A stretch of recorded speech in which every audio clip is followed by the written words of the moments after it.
We hear a lot online about self-love, but have you ever noticed that sometimes the harder you try to love yourself, the heavier that burden can feel? If affirmations feel ineffective or insincere to you, then maybe there's a reason. Many of us were never taught how to feel good about ourselves to begin with. So repeating statements that we don't believe in can feel very disconnected from our lived experience. Self-worth isn't built through thought alone, but there are small, meaningful choices we can make to build our sense of trust and confidence in ourselves over time.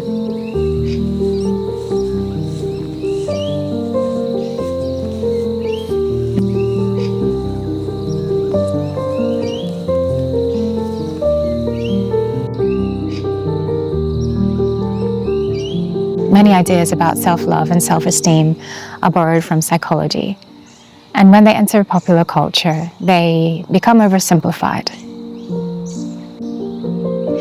The mainstream message tends to say that confidence is something that originates from within us, and it instructs us to be kind to ourselves, to repeat positive affirmations, and to choose ourselves. The story goes that if you can meet all of your own needs by yourself, then you'll feel like you're strong and worthy. But self-esteem doesn't quite work that way. And it can be confusing because certain people just seem to exude self-love that they didn't have to work for. And the truth is that for some people it was given to them because self-esteem is relational.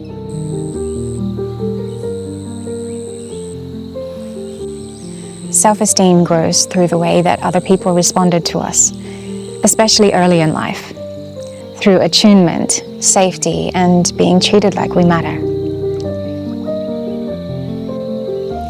It develops naturally when we experience warmth without conditions, and when we're shown that we are lovable, even when we make mistakes.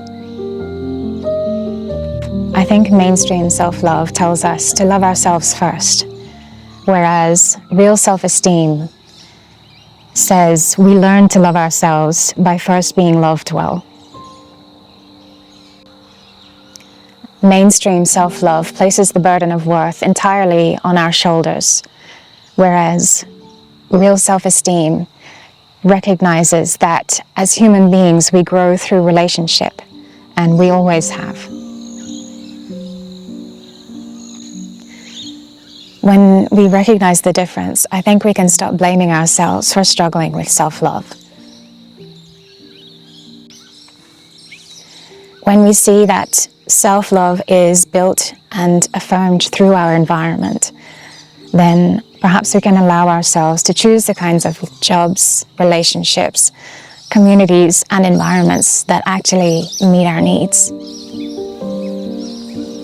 If love was inconsistent or conditional in childhood, then repeating mantras or affirmations is something that can feel hollow or even dishonest.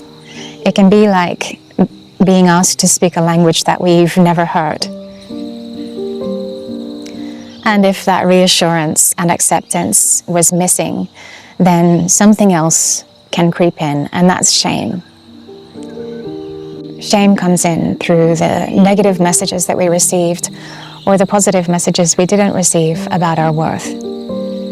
It tells us that we are the problem, that we should be different, and that our needs are too much. With repeated exposure, these negative messages can become our internal script, shaping the way that we see ourselves and making self-love feel impossible. But the script is just a programmed response to unmet needs and the absence of consistent care. I think recognizing this can help us understand that struggling with self-esteem isn't a reflection of who we are. It's simply a reflection of what we've experienced, and we can't always control that.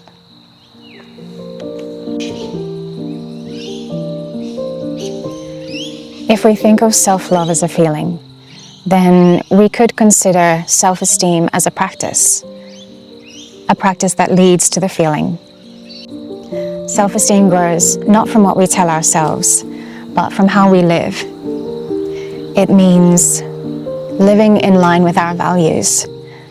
It means keeping the boundaries that we set for ourselves. It means choosing relationships in which we're treated with care. And it means acting in ways that help us trust the person we're becoming. Sometimes it's also freeing to take the focus off ourselves for a while, to really listen to a friend, to help someone, or to do what feels like the right thing to do, even if it comes at a personal cost to ourselves. And with repeated practice, the feelings naturally follow. We develop respect for ourselves when we genuinely like the person that we are choosing to be. These are all commitments that we can make to ourselves, but we never rebuild alone. We need people who reflect our worth back to us, people who are steady, people who are respectful, and people who are safe. Good relationships don't fix us, but what they do provide is a safe environment for us to firstly identify our needs, express those needs, and experience what it's like to have somebody actually show up for us and meet those needs for us. And as long as we're offering the same in return, there's really nothing wrong with that. Here on the farm, I notice some plants struggle more than others. These two plum trees were grown in near identical conditions. They were planted on the same day. They've received water and fertilizer at the same time. And that one is doing quite well, whereas this one is struggling. The first one is a variety that is adapted to this warmer climate, whereas this one requires chill for at least part of the year. And no amount of self-love can change the fact that this tree has real, valid needs that its environment can't meet.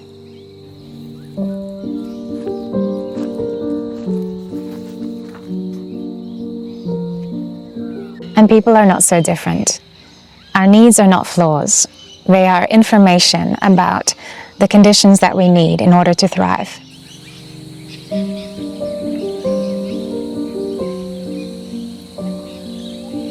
If those needs are not met, it doesn't mean that you're defective. It simply means that your environment is not supporting you.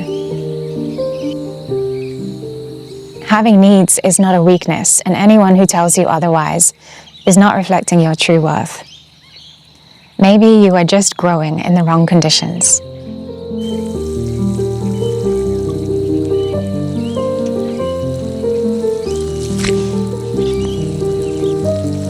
So if self-love feels impossible for you, and if hearing the words, just love yourself, makes you feel defeated or even angry, it's not because you're failing.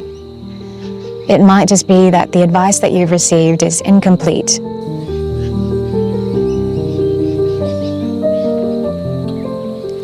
Self-esteem comes from spending time with people who treat you with care. It comes from understanding your values and choosing to live in alignment with those values. And it comes when you allow yourself to choose conditions that actually meet your needs.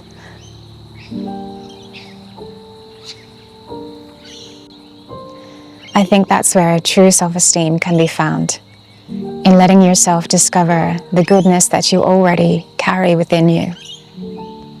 You don't have to force self-love, and you don't have to perform worthiness. You only have to live in alignment with the version of yourself that you truly want to be, and let safe people reflect back what's true. And slowly, maybe you will rediscover the incredible person that you have been all along.